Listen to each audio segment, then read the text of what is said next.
Lo voy a saludar al doctor Eduardo Panzeri, ministro del Superior Tribunal de Justicia, que está acá con nosotros. ¿Cómo le va, doctor? ¿Cómo anda? Buen día. Buen día a Acerca un toda poquito el tu micrófono. audiencia y al domingo que parece lindo. Acerca un poquito el micrófono, por favor, doctor. Perdón. Sí. 2 jueces de muchos años, especialmente uno, terminó ayer su función, la doctora Laura Varela. Sí, la doctora Irma Domínguez también, tengo entendido, y han pasado también algunos funcionarios, secretarios, por ejemplo, que son emblemáticos dentro del Superior Tribunal, como también Horacio Pizarello. Claro. Y bueno, algunas personas más. El tiempo es inexorable y a los 60, 65 años, bueno, se van a la jubilación. La renovación. Y espero que disfruten, ¿no? Sí, la renovación es plena y absoluta, pero me parece que se va a acelerar a partir de la sanción de los códigos. Mirá, en principio, bueno, se habla de un nuevo paradigma y esto va a determinar la posibilidad de que muchas personas tengan que readecuar, rebuscar un nuevo rol que antes no lo desarrollaba, y eso significa una readaptación de la persona.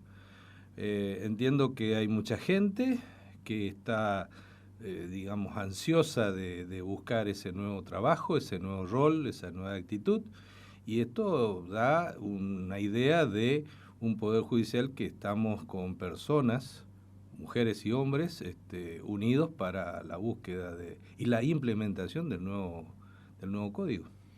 No creo que tenga influencia, es decir, vamos a ponerlo así, el que siempre fue Aragán va a ser Aragán, con el nuevo o con el viejo código, no sé si me termino de explicar. Pero está bien, pero ¿va a poder adaptarse al nuevo código? El que no quiera estudiar, que no quiera especializarse, que no quiera... Bueno, va a tener muchos problemas, porque hoy tenemos que imaginarnos que la trinchera que significaba el escrito, la presentación del escrito, y que yo me tomaba 4 o 5 días para analizar el escrito, esa trinchera ahora ha desaparecido, y entonces voy a entrar a las 8 a un lugar donde va a estar una filmadora, va a haber micrófonos, donde va a haber quizás público. Bueno, en sí siempre nuestras audiencias con el antiguo código son públicas, y ahí se va a levantar el fiscal, o sentado va a decir: yo vengo, su señoría, a pedir tal cosa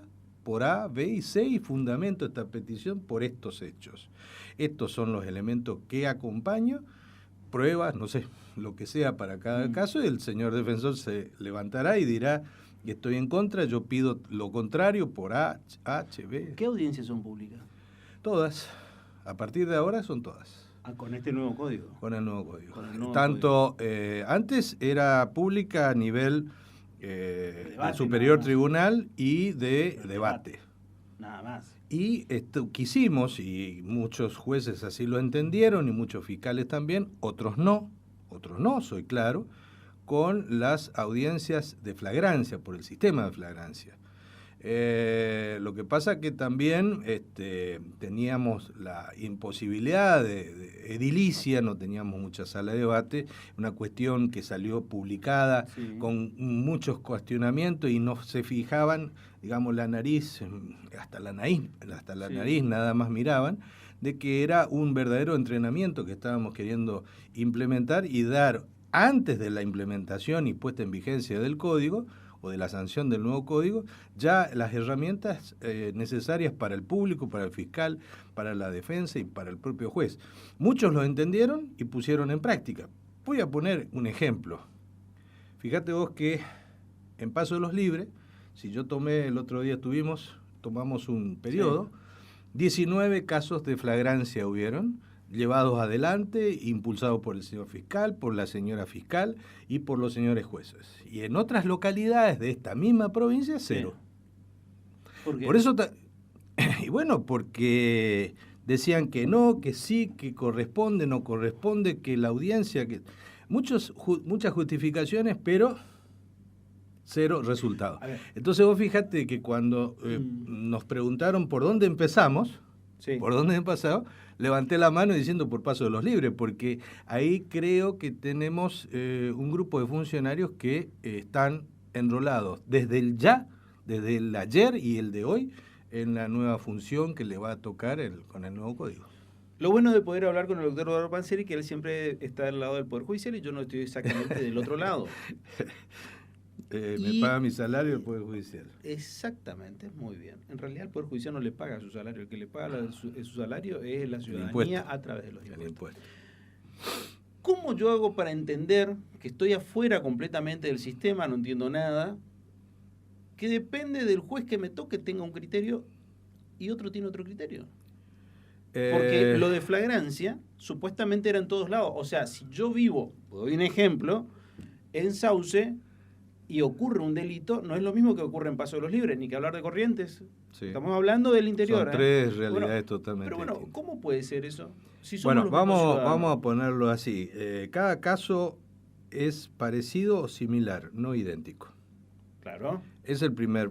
Además, los funcionarios que van a participar, ya sea la policía, el fiscal y el propio juez, también tiene su historia. Y a veces esas historias son muy positivas o a veces son muy negativas. Y habría que tener un monitoreo permanente y minuto a minuto sobre el comportamiento de cada funcionario, que a veces eso es casi imposible. No obstante ello, nosotros tenemos hoy un código que yo lo divido en 4 partes. Sí. Depende del caso, yo puedo ir a los medios alternativos. Mediación, conciliación, por ejemplo. Ahí, ¿quién participa hasta ese momento? Víctima, victimario, fiscal, supongamos, algún representante de la víctima, si hubiera, o algún representante del victimario, y la policía. Ese es el primer paso. Claro. Si no hay arreglo, entre comillas, que también se dice en qué casos vamos a participar, pasamos a lo que podríamos decir juez de garantía. Ahí nuevamente está participando la policía activamente con la fiscalización, con los objetivos que le fija el señor fiscal y que lleva el caso al juez. Ahí también se incorpora la defensa, el victimario también tiene oportunidad de hacer escuchar su palabra. Ahí la víctima podría aparecer ya con querellante, con algo más formal, en donde se va a cuestionar varias cosas. Y también ahí en esta etapa podría aparecer 2 nuevos institutos, bien claramente diferenciados y explicados en nuestro código, que sería el juicio a prueba y el juicio el juicio abreviado. Sí. Fíjate vos que ahí se puede tomar un montón de decisiones y creo que ahí va a estar, según los cálculos aproximados y de acuerdo a la experiencia de otras circunscripciones y de otras provincias, casi yo te diría en la primera etapa un 20% y acá se va a incorporar otro 60%, 65% de las causas que iniciaron o se iniciaron por comisaría o por fiscalía. Y por último, o la tercera etapa, va a ser el juicio. El juicio creo que va a ser muy bajo numéricamente o en porcentual. Podemos agregar un 10, un 7, un 8%, más de eso, ¿no? Y la última etapa, por supuesto, serían las casatorias o recursos extraordinarios entre el Superior Tribunal. En la semana hice una nota sobre lo que están haciendo en el Tribunal Oral Penal 2, la suspensión de juicio a prueba. 6 audiencias tomaron ese día.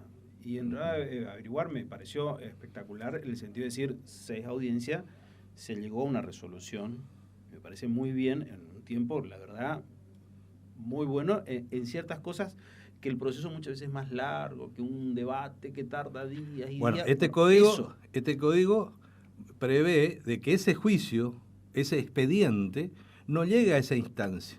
Claro. Porque ya hace 2 o 3 años que está. Claro. Entonces, lo que se quiere es liquidar o terminar o dar por terminado el juicio con estas nuevas herramientas, juicio a prueba, por ejemplo, o juicio abreviado, para que no pase a la etapa de juicio. Que solamente pasen a la etapa de juicio aquellos que los imputados quieren y bregan por su inocencia y que bueno, el caso tiene un interés fundamental a nivel público o el caso es muy grave, concretamente. Esos son los juicios que debería llegar a esa instancia. Fíjate vos que no teníamos establecido cuándo se podía y hasta cuándo se podía presentar estas formas alternativas de solución al problema, al conflicto, y hoy este código, una de las grandes ventajas que tiene este código es esta. Dice, bueno, usted puede presentar esta propuesta en este periodo, claro, en este periodo, y después ya no. Entonces tenemos, digamos, una certeza, y los juicios que van a durar un año y medio van a ser los que lleguen al top o al tribunal de juicio, sí, actualmente, para una decisión.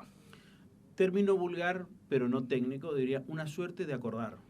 Una suerte de decir, bueno, hice esto, lo otro, acordar. Eso es lo que más o menos en términos criollos diríamos. No es el lenguaje técnico, ya sé, que sí, lo refleja, pero más a veces o menos utilizan a mí mal es un término muy feo que a veces lo utilizan, negociar.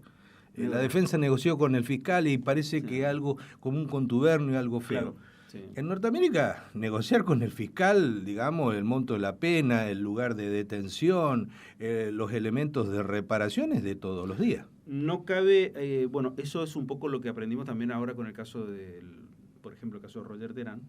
Lo que implica el negociar o no implica en el fondo la declaración de inocencia, porque si uno dice yo cometí tal hecho o yo admito tales hechos, la negociación uno está admitiendo que en realidad la culpabilidad del hecho lo cometió.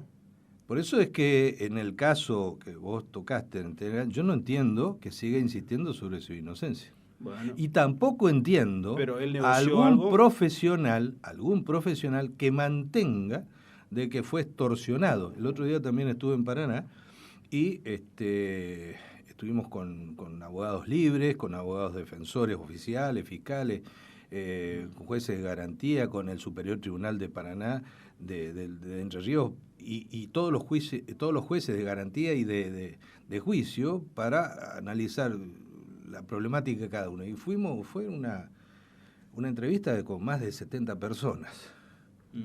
Y por ahí yo escuché también de que el fiscal me extorsiona. Entonces, digo, paren, ¿cómo es este tema? Si hay una extorsión, un delito. Es un delito. Hay que denunciarlo. Hay que denunciarlo o plantearlo como corresponde. Ahora, si está flojo de prueba y el señor fiscal tiene un montón de pruebas, y a veces quizás la terminología vulgar de él, que en la conversación denota algún tipo de, vamos a ponerlo así, de soberbia, porque tiene muchas pruebas a su favor, eso no significa una extorsión, significa una realidad. Yo tengo 32 testigos que te vieron hacer tal cosa, tengo la pericia, tengo la autopsia, tengo la foto, tengo todo. Bueno, yo capaz como fiscal voy a ser más duro en mi negociación. Pero eso no implica una extorsión, entonces aclaremos la diferencia, ¿no? ¿Arrepentido? ¿Existe el arrepentido? Sí, sí, también es una figura cuando de alguna manera el arrepentido otorga importantes datos para alguna trama importante del delito. Está perfecto. ¿Y el Estado tiene ya un plan de cómo contener a un arrepentido o no? Eso va a ser resorte del Poder Ejecutivo. ¿Por decreto? ¿No necesita una ley especial eso? Sí, por supuesto. Pero porque necesita fondos, necesita personal. ¿Quién va a ser el encargado del control y del seguimiento y de la protección? ¿Y en qué circunstancias y dónde? Eso, por supuesto, va a necesitar una ley. Si no tenemos la implementación, ¿cómo vamos a meter un arrepentido? Por ahora yo te diría que no. Nosotros en este momento tenemos la ley madre, que sería el código, pero necesitamos un montón de leyes colaterales que arrancamos, por ejemplo, con la ley orgánica del Poder Judicial, del Ministerio Público Fiscal y de la Defensa.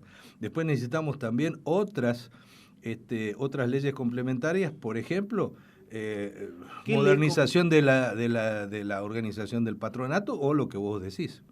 ¿Qué es esa ley del Ministerio Público de la Defensa? ¿Qué es lo que dice usted? ¿Es la división del Ministerio Público? No lo digo yo, lo dice la Constitución de 1994 con nivel nacional, lo dice la Constitución Provincial de 2007, lo dice la Corte Suprema.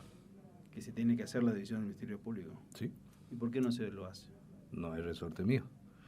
En el 2005, como yo digo, siempre yo soy coherente, desde el 2005 estoy mencionando este tema.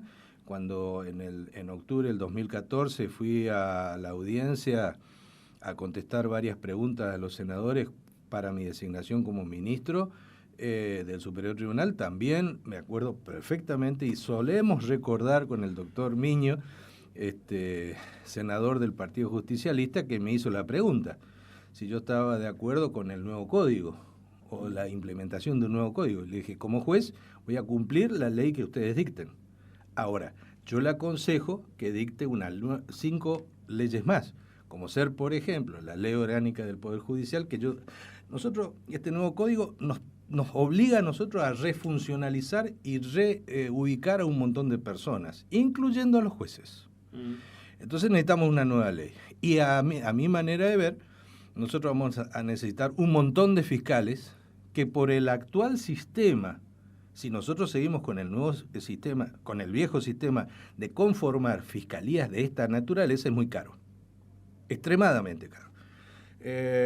Estamos hablando de 1.800.000, 1.900.000 promedio de la puesta en funcionamiento solamente de salario de una fiscalía, de una defensoría o de un juzgado de instrucción. ¿Y qué hacemos?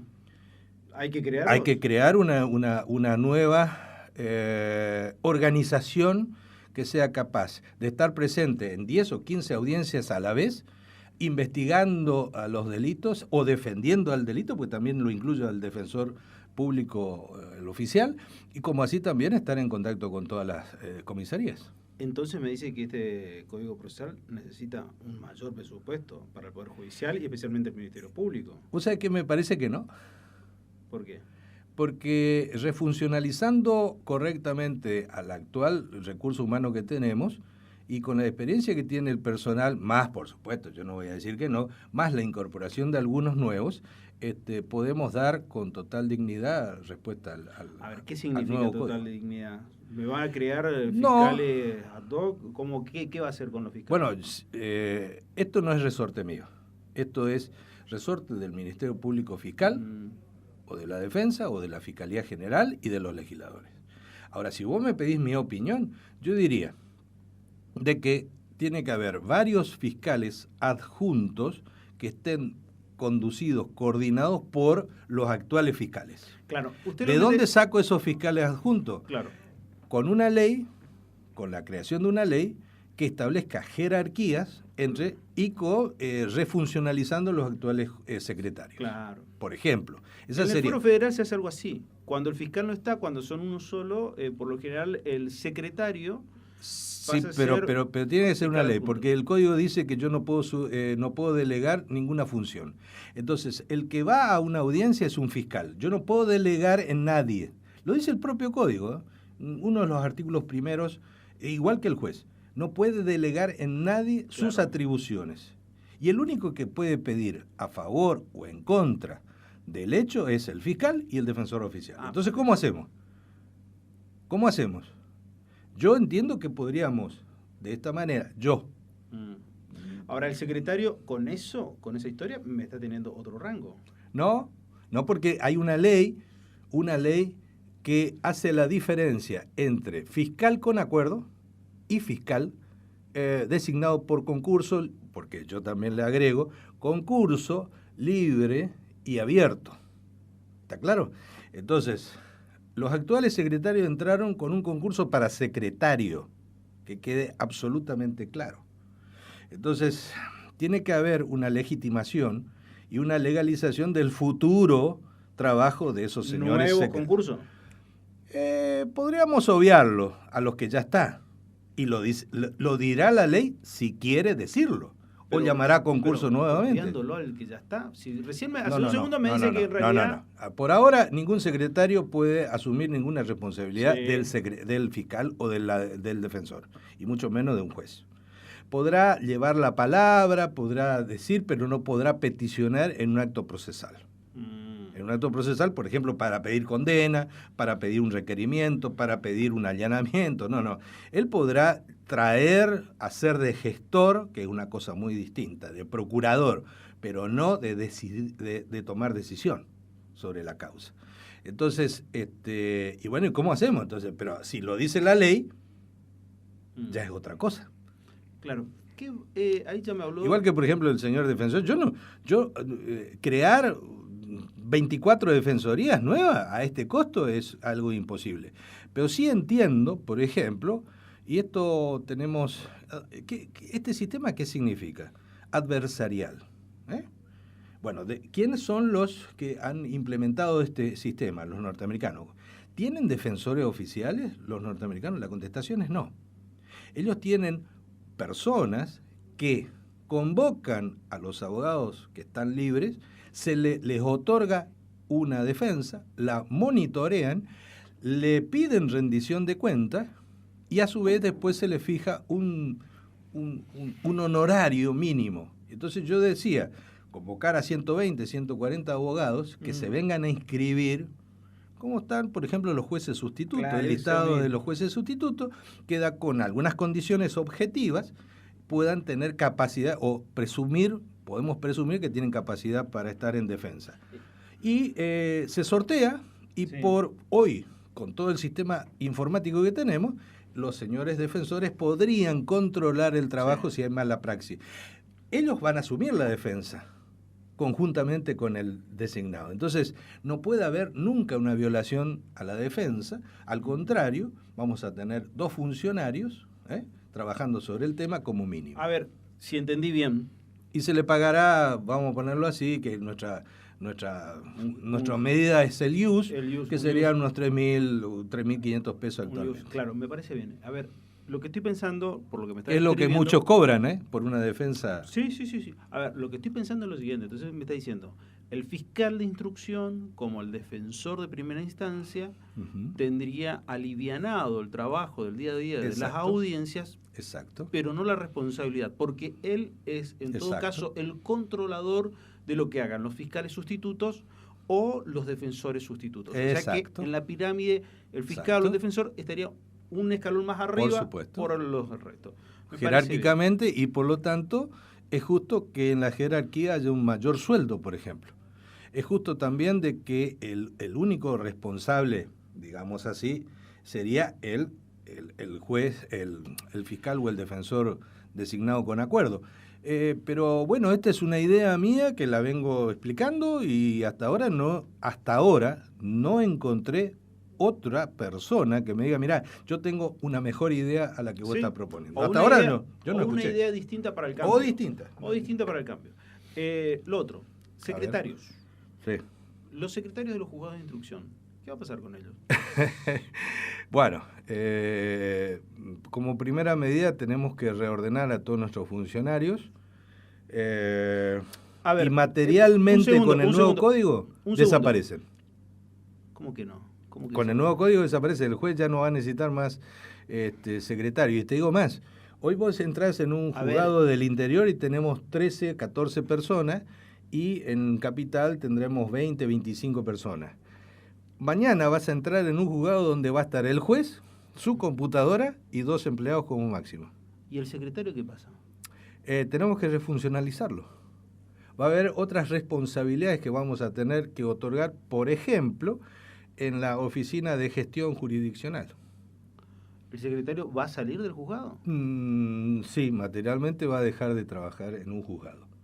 No, bajo el comando de un juez, bajo la directiva de un juez. No obstante, nosotros vamos a tener, por ejemplo, que implementar jueces para el nuevo código y jueces para que sigan administrando justicia, gerenciando los expedientes de lo que podemos llamarle residual. Lo residual nos va a durar, según el promedio y las experiencias de otra provincia, aproximadamente entre 8 a 10 años. Así que por 8 y 10 años el secretario que hoy tiene esas atribuciones va a continuar cada vez y dentro de 10 en años menor... veremos qué pasa. No, pero o sea que no van a incorporar secretarios en el ámbito de los jueces de instrucción. Exacto. Sí van a ir incorporando en los fiscales. Según mi solución, Daniel, porque tengo entendido que algunos dijeron esto es imposible. incorporar este sistema para los defensores, la destrucción de la defensa pública? Yo creo que no. Yo creo que hay que reforzarla. Ahora, nosotros vamos a tener 8 o 9 jueces a la vez que van a dictar audiencias. Necesitamos entonces 8 o 9 defensores, 8 o 9 fiscales que estén en audiencia. Claro. ¿Y los que están en la comisaría? Quiere decir que necesitamos por lo menos 18 fiscales, mínimo. Y ahí empezar a inventar la creatividad. Claro. ¿De acuerdo? Si querés hacer fiscales especializados en abuso sexual, en violencia de género, delitos contra la propiedad. El gobernador pidió eso la otra vez, con el tema de violencia de género. Pero entonces, violencia de género. A ver, está bien, pero ¿cuántos fiscales vamos a hacer? ¿3? ¿Y los de otros delitos? Nunca te olvides que el 70% de los delitos de acá en esta provincia, que siempre andan en los 30.000 en toda la provincia anualmente, el 70% es de propiedad. Claro. De la propiedad. Dentro de la propiedad tenemos, por ejemplo, los rurales, el ambiental, tenemos delitos, por ejemplo, de estafas económicos, y a su vez, dentro del abuso sexual, por ejemplo, o de violencia de género, podríamos hablar de una suerte de especialización. Razón por la cual, fíjate vos, espero que sea así y ojalá Dios me permita seguir insistiendo en esto. Hay delitos que han crecido y hay otros delitos que se mantienen y hay otros que han decrecido. El año pasado tuvimos 118 homicidios. Y ojalá que la suerte nos acompañe y no vamos a llegar a 100. Quiere decir que estamos frente a una situación distinta, o no, pero sí ha crecido, se ha estandarizado los números más o menos con el abuso sexual, pero ha crecido mucho lo que podemos denominar la violencia intrafamiliar. Claro. Que tuvimos que hacer toda una organización, un protocolo interno para que jueces de instrucción, correccional, fiscales, defensores, jueces de familia, jueces de menores, estén todos, y policía, y cuerpo forense, estén todos medianamente anoticiados de un hecho. Porque un hecho que aparece como un simple reclamo, qué sé yo, de alimentos, que es todos los meses, es decir, 12 reclamos anuales, que produce 12 incidentes, puede terminar, en cuestiones insospechadas. Sí. Sí, yo la verdad es que en eso siempre tengo una duda, si eso se incrementó o se incrementó la denuncia. Y que siempre existió y que en realidad lo que se hacía antes era ocultarlo por un mandato cultural, claro, por un montón de otras cosas. Las dos cosas, yo creo que las dos cosas. No sé. Yo creo que son las dos cosas, porque te vuelvo a repetir, la desaveniencia entre papá y mamá motivó un expediente que es la separación, otro la tenencia de los hijos, etcétera, etcétera. Pero a partir de allí no terminó la cuestión, porque hay un conflicto mensualmente por el tema de los alimentos, mensualmente sobre las visitas, claro. Y eso reaviva el expediente madre, que era uno solo. Y entonces ahora tenemos 12 expedientes, o 14 anualmente, expedientes, o legajos, o como ustedes quieran llamarlo, sobre el problema que se llamó casamiento papá y mamá. Y es evidente que también la violencia ha hecho algo transversal en todos estos problemas y la intolerancia y sí. Que la gente también se anima a denunciar este tema, que son distintos condimentos para el aumento. Debido a mi función, habitualmente me toca recorrer tribunales y especialmente la parte de instrucción. Ahora las cuestiones, la demanda periodística lleva para también hacer cierto recorrido por esa zona. Lo que me di cuenta es, no es que no voy a decir ninguna gran verdad, ¿no? Sino lo que dice uno que no tiene el recorrido, sí constante, pero no diario, y mirándolo desde afuera, eso quiero decir, mirándolo desde afuera, las dimensiones de la Fiscalía es notablemente menor que la del juzgado de instrucción. Y hasta ahora lo que nos están diciendo es el mayor rol que va a tener la Fiscalía de investigar.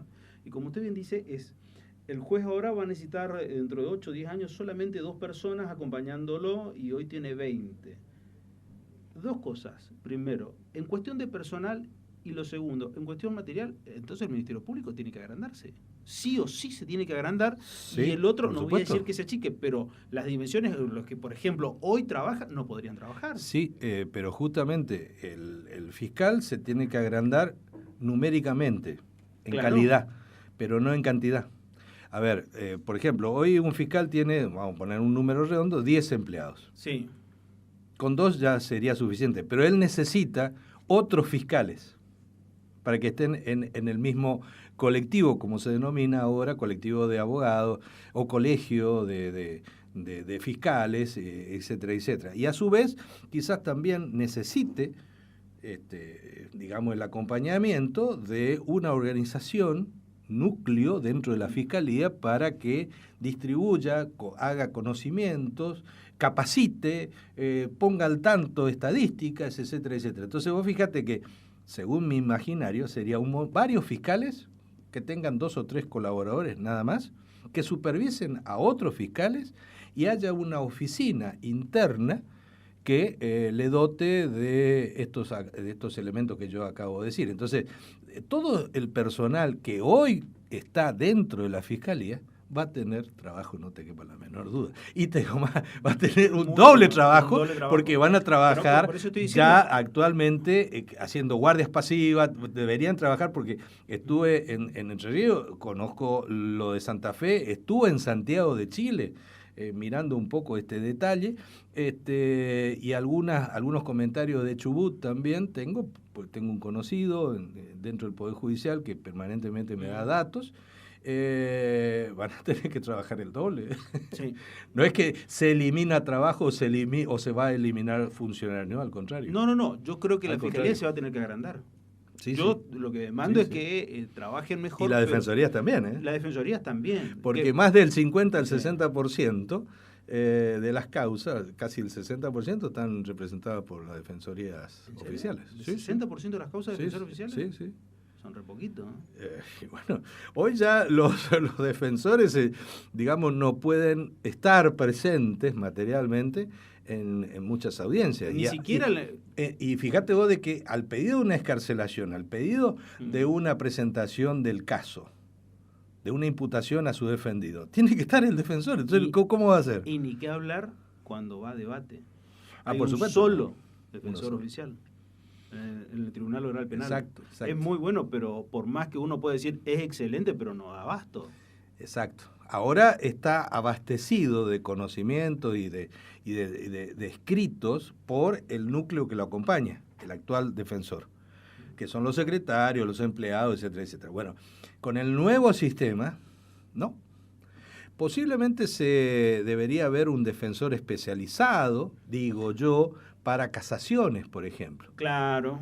Ahí sí. ¿Y los fiscales ante el Tribunal Oral Penal seguirán figurando ellos o en realidad se refuncionalizan también? Bueno, la idea básica de otras provincias es que el fiscal y el defensor que iniciaron la causa al mismo momento de la propia denuncia continúen hasta debate. Hasta debate. Y ahí termina. En Entre Ríos hay un defensor y hay un fiscal que gestiona las casaciones y los recursos extraordinarios, por ejemplo. Le agradezco mucho, hemos excedido el tiempo, como ¿Otra siempre. vez? Estirando el tiempo. Estirando el tiempo. Viajó mucho. Estábamos un poquito cansados, pero con mucha alegría y eso nos da. Y porque se me ganas. fue el tiempo, no le pregunto nada. Para más adelante le voy a preguntar sobre el viaje a Montevideo y lo que fue esa audiencia de la Corte Interamericana de Derechos Humanos. Fue una linda experiencia porque nunca estuve presente y es muy, muy enriquecedor el conocimiento que uno extrae del manejo de esa audiencia. Y del sistema. Previo y durante y después. Y el sistema. Tiene que a mí me interesa mucho, pero eso lo vamos a dejar para otro programa. Además se escucha muchas tonadas de Perú, de Colombia, de todos los Y es lo que se viene, es lo que en realidad hace rato el mundo está girando en torno a esto, Latinoamérica está girando en torno a esto y nosotros nada más no lo miramos, pero Cuando gira en torno a algo, tarde o temprano nos va a llegar. Gracias por venir siempre. No, gracias por tu invitación y un saludo a tu audiencia. Yo reconozco siempre dos cositas, quiero decir solamente sobre el doctor Panzeri, que siempre se presta al diálogo, por más que por ahí parezca que uno es controvertido con él, siempre respetamos nuestras diferencias y siempre recalco ese hecho de poder tener este intercambio. Yo desde un lado y él desde el suyo como corresponde. Y lo otro que también siempre digo es, porque uno escucha muchas cosas positivas y negativas, él es integrante de un cuerpo, es uno dentro de 5. Eso nunca se olviden. La resolución no es autónoma, es uno dentro de 5.